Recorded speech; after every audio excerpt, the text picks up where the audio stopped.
Assalomu alaykum, hurmatli obunachilarimiz, YouTube ishqibozlari, motoblog ishqibozlari. Mana xudo xolasa kartoshkani o'rnini 2-3 qayta haydab oldik. Xudo xolasa.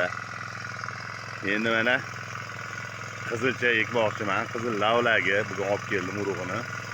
Bunga 60 ga juyag olyapmiz. Dizelimiz har doimgidek xizmatda. Yuqoriroq, yoydoqroq juyag olyapmiz. Xudo xolasa. Buni bu yerga olib tashladik.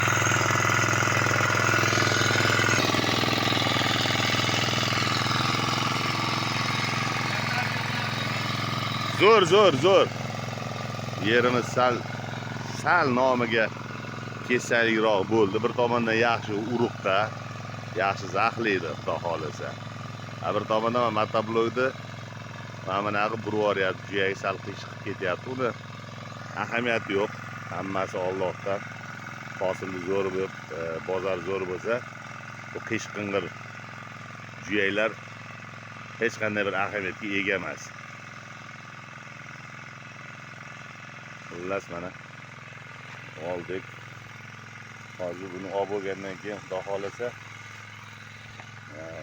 o'tga qarshi dorisini olib kelganmiz. Qaytaringalanib telefon bo'lgan. O'tga qarshi dorisini olib kelganmiz.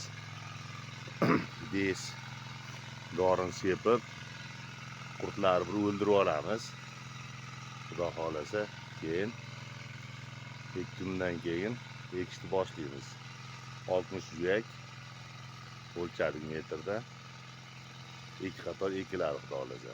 Keyin bir suv qo'yib zaxlab chiqarib olsak, inshaalloh marra bizniki. Xudo xolasa.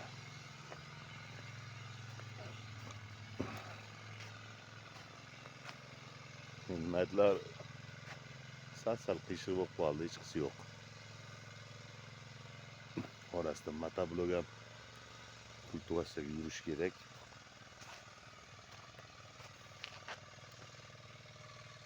Вообще 12 sotik yerimiz. Mana bu yog'i ham bor. Motobloglarimiz turibdi garajda. Mana bu yoqlari ham katta.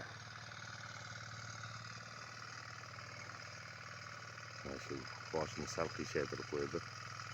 Hech qisi yo'qmi? Ketmonni to'g'rilab yuboramiz.